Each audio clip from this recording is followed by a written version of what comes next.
A criança como sujeito do processo. Alternativas metodológicas. Trabalho com projetos. Olá! Vamos conversar um pouquinho sobre o trabalho com projetos que se faz na educação infantil? Eu tenho certeza que você vai gostar dessa aula.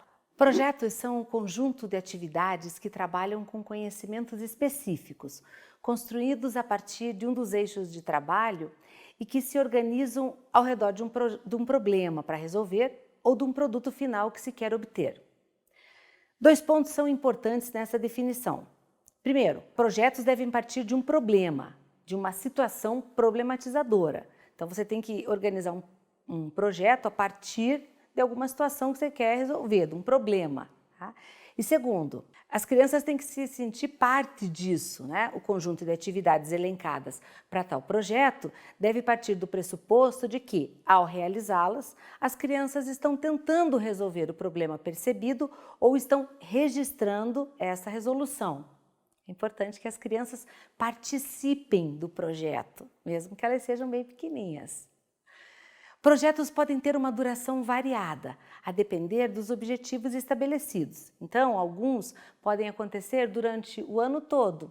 Outros podem ser mensais, semanais, durar um dia de projeto, não importa. Tá? Há muita flexibilidade no horário e no tempo dos projetos. E é isso que está escrito aí na tua tela. Há muita flexibilidade na questão do tempo e no formato, considerando principalmente o interesse das crianças.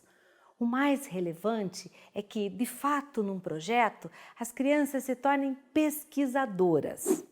Quando a gente fala isso, pesquisadoras, parece que a gente está falando assim de uma pesquisa, né, no nível da NASA. A gente está falando de criança pequena, então podem ser pesquisas pequenas, pesquisas adequadas à faixa etária. Por isso, quando você considerar o tempo do projeto, a duração desse projeto, leve em conta a idade dos seus alunos. Tá? Você não precisa fazer um projeto que dure um mês para uma criança que nem consegue calcular esse tempo. Ela é muito pequenininha, mas ela consegue pesquisar algumas coisas. É muito importante que esta palavra pesquisa esteja na boquinha e no vocabulário das suas crianças. Imagina que legal, né? Nem só que bonitinho, mas que importante uma criança de 2 aninhos falar: eu fiz uma pesquisa. Você vai adorar ouvir isso dos seus alunos. Eu fiz uma pesquisa sobre a planta. Às vezes ela vai falar assim, ó, eu fiz uma pesquisa sobre a planta, porque ela não consegue dizer planta. Não importa, esta palavra pesquisa vai sendo, essa ideia, não só a palavra, a ideia de pesquisar sobre algo vai sendo incutido na cabeça desta criança por muito tempo. E não em parte como foi na minha educação e talvez na sua, que pesquisar era ruim, que pesquisar era difícil, que pesquisar era copiar e colar, que não era bom, que não era descobrir alguma coisa. Vamos mudar essa história desde as crianças pequenas. Esse é o desafio como professor, né? Você aí que é professor, que é pai, que é mãe, é nosso desafio. Vamos pesquisar se dá certo. E dá, né? Vamos pesquisar. Então vamos lá, envolvimentos, laços, desafios e significados. Projetos podem gerar práticas de trabalho muito eficientes, com grande envolvimento das crianças, uma vez que elas percebam que esse trabalho escolar tem significado e é realmente desafiador. Olha que bonitinha essa imagem, né? Das mãos em cima. E sabe que tem mão de criança de todo jeito, até de unha pintada, não é assim mesmo? É, a gente pode gostar ou não, mas é assim que é.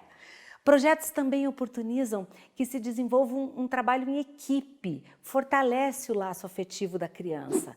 Lembre que na educação infantil, a criança também está passando por um desenvolvimento emocional e aprendendo a conhecer o outro, a compartilhar com o outro, a ser amigo do outro. Ela ainda é muito focada nela mesma, ela faz birra, ela quer tudo para ela.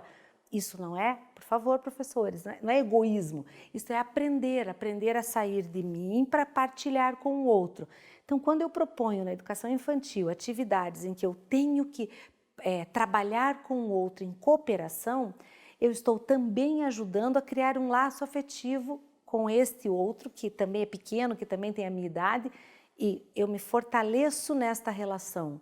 Eu aprendo a ser melhor comigo quando eu estou em relação com o outro. quando a gente estuda, e eu sempre falo para os professores estudarem sobre desenvolvimento infantil, porque isso é apaixonante, quando a gente estuda sobre o desenvolvimento infantil, a gente fala, nossa, que legal isso! E você propõe atividades de parceria, não de competição, mas de parceria, de cooperação, a criança se desenvolve muito mais, né? E melhor ainda, eu acho, muito melhor, não só muito mais. Vamos lá. Qual é a estrutura de um projeto? Então vamos lá. Normalmente um projeto segue essa estrutura. Tem um nome, um título, né, um tema, pode ser assim também. Quais são as áreas envolvidas? Na educação infantil, normalmente a gente coloca os eixos. Tem um cronograma, tem objetivo, aí os objetivos são um objetivo geral, um amplo, e depois os objetivos específicos. Tem uma justificativa, isso é bem importante, afinal de contas, por que é que você está fazendo aquele projeto, né? Essa é uma área bem importante, uma parte bem importante do projeto. Por que você está fazendo ele? Né? Qual é a metodologia que você vai utilizar? Quais recursos você vai utilizar para fazê-lo? E como é que vai ser a avaliação desse projeto, né? No final, vai ser como? Então, talvez ao ler essa lista que está aqui, você pense, puxa, mas eu já vi projetos com outras listas. Não existe assim uma ideia fechada sobre isso, tá? Vários autores vão propor algumas listas, mas em linhas gerais são esses itens que você vai encontrar, tá? Tem projeto que tem menos itens, não faz realmente diferença, esse é mais importante que esse. Faz diferença fazer o projeto. Isso é mais importante. Ele tem que ter um objetivo claro, uma justificativa, porque essa justificativa ela tem que estar clara na sua cabeça, não só escrever. Então, às vezes o professor diz assim, não vou fazer porque eu não quero escrever, eu tenho medo de escrever o projeto. Mas, cara, como assim, né? Ele tem que estar claro na tua cabeça. Você vai fazer esse projeto aí, vou fazer um projeto para as crianças aprenderem mais sobre os animais. Tá bom, quais animais? Vou fazer um projeto sobre os animais da África. Tá bom. Aí a gente pergunta assim, mas por que você escolheu os animais da África se você mora aqui no Brasil? Percebe que aí já é a justificativa? Por que raios você escolheu estes animais, né? Não os animais aí do jardim da sua creche. Fala, não, eu escolhi esses animais porque a gente assistiu um vídeo lá na escola e eles se encantaram com o tamanho dos animais. Bom, então tem tudo a ver você fazer este projeto. Percebe como a justificativa ela de fato solidifica o teu projeto? Ela explica, né? Entendi, então beleza. Porque senão você diz, meu amigo, para que você vai fazer esse projeto tão distante se a gente trabalha com a ideia de fazer projetos próximos? Tá? Então perceba, não é porque os animais moram lá na África que eu não posso fazer o projeto, entendeu? Ele só precisa ser bem fundamentado, bem explicadinho. E às vezes a explicação cabe num parágrafo. Então, não deixe de fazer o projeto por receio de escrevê-lo. Esqueça o papel, pense, ponha na tua cabeça, tá claro para você? Mande bala, escreva. Aí pronto. Mas não sei escrever muito bem. Não escreva muito bem, escreva do jeito que você sabe. Depois arruma. Porque senão a gente fica tolhido. Mas será que eu consigo escrever? E deixa de fazer. E a riqueza está no fazer. Por favor, eu não estou dizendo que não é para escrever. Eu só estou dizendo que não é para deixar de fazer por medo de escrever. Tá? É para fazer as duas coisas. Mas primeiro pensa, organiza, tem as ideias, vai escrevendo do jeito que der. Depois arruma a escrita, tá bom? Combinado? Vou gostar de ver alguns projetos de vocês pelo Brasil todo aí. Para não esquecer, isso é tão importante, olha que foto legal, né? As crianças de fantasia, brincando, lá, sou um pirata, de binóculo. Muito legal ter fantasias dentro das salas de educação infantil. Lembre-se que nem sempre é o professor que escolhe o tema do projeto, tá? Mas como assim? Eu vou chegar na sala e vou falar para os alunos, escolhe aí um tema. Não, você pode, vamos supor que aí você mora numa comunidade que seja de praia, tá? Será que tinha piratas aí? Será que em todas as praias tinha piratas? Sei lá, tô aqui sonhando, né? Eu não moro na praia, mas de repente você mora e tem essas ideias aí. Ou o que mais pode ter de ideias legais? Quem sabe não dá um projeto de pesquisa aí? Vamos pesquisar se tinha piratas aí na sua região? Ou se não vamos falar de piratas, vamos pesquisar se tinha escritas dos antepassados. Na minha região tem, tá? Onde eu nasci, tem escritas nas pedras, tem uma caverna lá toda cheia de escritas. Isso seria legal mostrar para as crianças que existe, que é lá na região que você mora. Então, procure o que seria legal mostrar para as crianças, falar, nossa, isso é aqui, que legal, tá? As crianças podem propor. Claro, você pode, vou dizer uma palavra aqui, você não conta para ninguém, tá? Você pode induzir a conversa, né? Dar uma moldada na conversa para ela chegar a alguns denominadores lá mais fáceis de projeto, de você pesquisar depois, mas de repente surgiu uma coisa que você nem tinha pensado e que, puxa, isso era legal pesquisar. Tá? De repente, nossa, eu nem tinha pensado nisso. E a criança falou aquela frase mágica do professor, que tal a gente pesquisar sobre isso? E é nesse momento que a pesquisa vira um projeto, um projeto de pesquisa. Nossa, se você fizer um projeto de pesquisa que surgiu assim, você escreve isso para uma revista, você escreve isso num congresso e é um sucesso, dá um prêmio. Percebe como às vezes a escrita da prática, ela está ali, na sua frente, e o professor não viu. Mas tem que ver, o eixo de natureza e sociedade e projeto de pesquisa, ele é um casamento perfeito, muito bom.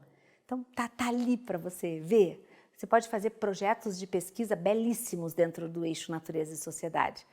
Basta querer, basta abrir os olhos, olhar e ver, né? Eles estão ali na sua frente.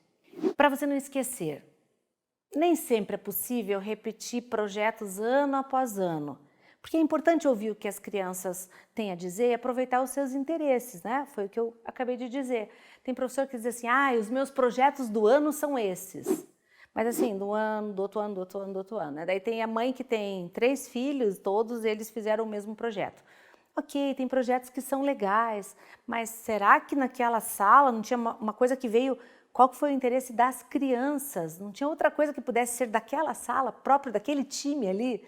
Só podia ser repetido, tudo foi proposto pelo professor? Pensa um pouquinho nisso, tá? Projetos também podem ser propostos pelas crianças e devem ser propostos. Então, não precisa fazer sempre o mesmo, dá para mudar. Embora alguns você possa repetir, tá bom? Mas todos sempre não é de bom tom. As crianças precisam ser pesquisadoras e construtoras do seu conhecimento.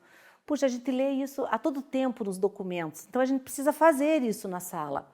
E fazer isso na sala significa usar a prática que a gente tem e dela desencadear os trabalhos. Você vai ver aqui comigo, nessa tela, 7 fases propostas para um projeto de pesquisa. Essas são as únicas 7 fases que existem? Não são. Essas são as que eu escolhi trazer para vocês, né? Por escrito, no material e aqui nessa aula. É importante que você considere que você pode variar. Eu queria fazer diferente. Então, faça. Mas a frase é bem essa. Faça. Né? É importante você fazer. Essa é uma proposta bem bacana, eu acho que você vai gostar. Vamos lá. Primeiro, problematização e contextualização. Tá, vamos criar um problema. Às vezes, quando eu vou conversar com os professores, eles me falam, puxa, mas que difícil criar um problema. Difícil. Aí você chega lá na sala e você tem 1000 problemas a tarde inteira. Você não precisa criar o problema, ele já existe. Né? Só que você está pensando num problemão, mas ele existe. A criança está lá e fala, a lagarta comeu a folha da plantinha que tem aqui na sala. Você já tem o problema. O que será que as lagartas se alimentam? Problema, pronto, está feito. Vamos pesquisar. O problema já está lá. Você não vai criar o problema. Bom, não precisa, né? Porque se você chega em casa às vezes no final da tarde e fala assim, meu Deus, estou cheia de problema. Você não precisa criar mais um. Tá? A criança também não precisa. Você fala, as crianças não comem, por quê? Então, qual seria uma alternativa saudável do lanche que as crianças comessem? Pronto, o problema já existe, né? Pensa, olha para isso com outro olhar. Os problemas já estão lá. Né? Vamos lá. Então, primeiro, encontrar o problema, tá? Então, contextualizá-lo. Vamos pegar esse da lagarta. A lagarta comeu as folhas, uma lagarta comeu as folhas, né? Ou as lagartas, sei lá, quem comeu as folhas da plantinha. Ok, então o problema já existe. Aí vamos para o segundo item usando esse exemplo. Exposição teórica dialogada. O professor vai explicar, olha, os animais precisam se alimentar, certo? Um come uma coisa, outro come outra coisa, outra... O que come esse bicho? O que come esse bicho? Daí a criança vai falar, o sapo come mosquito, nanana.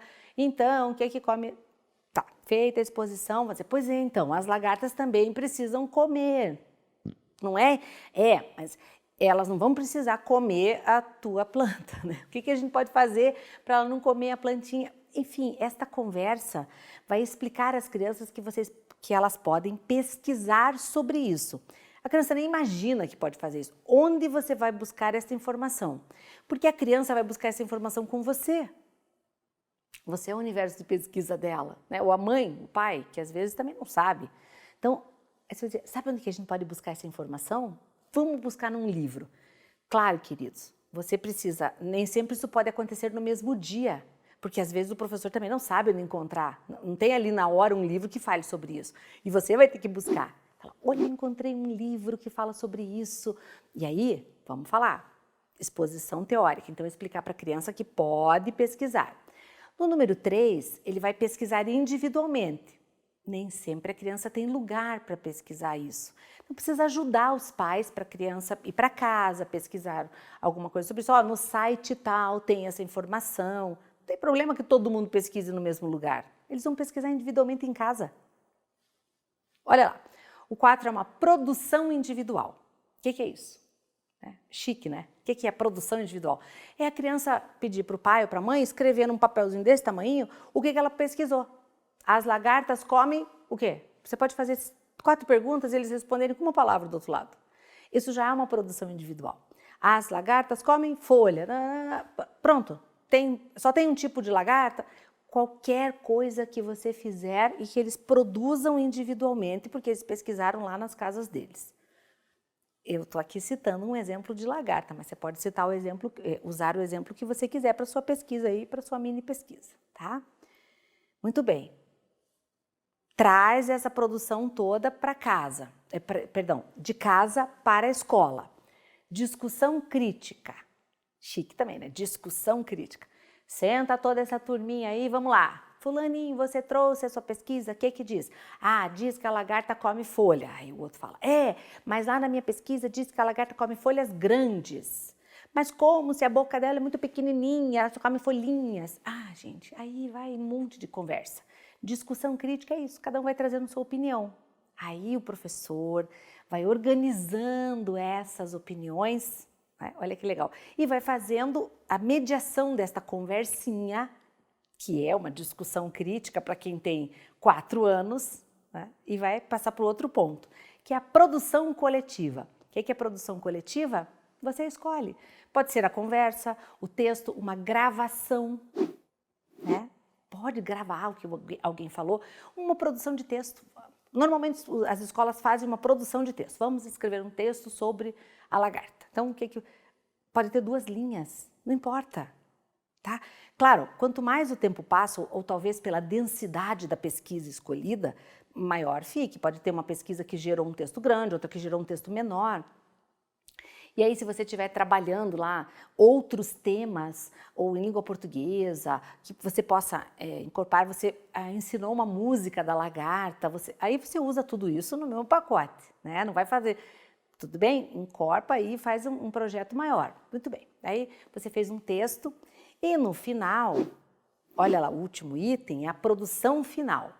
A produção coletiva, você fez um texto e na produção final vocês podem organizar vamos pensar assim, um folder que nada mais é do que um pedacinho de papel que a criança pintou uma lagarta linda ali, desenhou, pode desenhar também, não precisa... Ou ela registrou um desenho e do lado vocês colocaram o texto que vocês criaram e a criança levou para casa. Pronto. Olha como... Vou voltar aqui às telas, vem comigo. Vamos olhar para isso. Problematização e contextualização, exposição teórica dialogada, pesquisa individual, produção individual, discussão crítica, produção coletiva e produção final. Uns nomes pomposos, né? Mas quando você traduz isso para situações de educação infantil, para situações reais de trabalho com a criança, não fica mais fácil? Então é isso. O projeto é possível um projeto de pesquisa com crianças pequenas, é bem possível e ele tem que acontecer, mas ele só vai acontecer se você aí do outro lado da telinha, quando o professor na sala de aula quiser, puser a mão na massa. No eixo natureza e sociedade, o trabalho com projetos é muito relevante, pois ele possibilita a inserção das áreas ciências, história e geografia em uma única proposta educativa. Nem todos os projetos precisam abranger as 3 áreas, claro, né? Mas se você conseguir fazer um projeto com as 3, seria sensacional, né? Nem sempre dá para fazer, pode fazer mas um trabalho de natureza e sociedade tem tudo a ver com a carinha da educação infantil, né? É isso que a gente quer, um projeto integrador. A Base Nacional Comum Curricular destaca o papel do professor como orientador dos projetos. É o professor a figura mais importante nesse contexto porque ele ajuda as crianças a atingirem os seus objetivos da pesquisa. Para o referencial curricular, o trabalho com projetos, atenção, para o referencial, o trabalho com projetos é por natureza o melhor trabalho da educação infantil. E como é que você que está aí do outro lado vai deixar de fazer, né? É o melhor trabalho, a melhor alternativa metodológica é a alternativa da metodologia de projetos. Trabalho por projetos é uma excelente alternativa metodológica e os temas podem surgir tanto do planejamento prévio do professor quanto da necessidade das crianças. Uma educação infantil de qualidade não pode prescindir de realizar projetos no seu cotidiano. Quer saber um pouquinho mais sobre isso? Olha que legal essa página que está na tua tela. Essa página descreve como elaborar cada etapa de um projeto, além de apresentar também várias ideias muito interessantes de projetos para a educação infantil.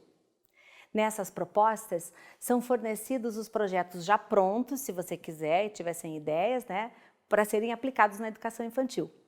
Acesse a página e explore as muitas possibilidades que a educação infantil oferece. Eu acho que você vai gostar. Concluindo, o trabalho com projetos é uma excelente alternativa metodológica, talvez uma das melhores dentro da educação infantil. Os temas, você já sabe, podem surgir tanto do planejamento prévio do professor, quanto da necessidade ou das alternativas do dia a dia da escola. Uma educação infantil de super qualidade não pode deixar de realizar projetos no seu dia a dia. Vá em frente, faça seus projetos e bons estudos!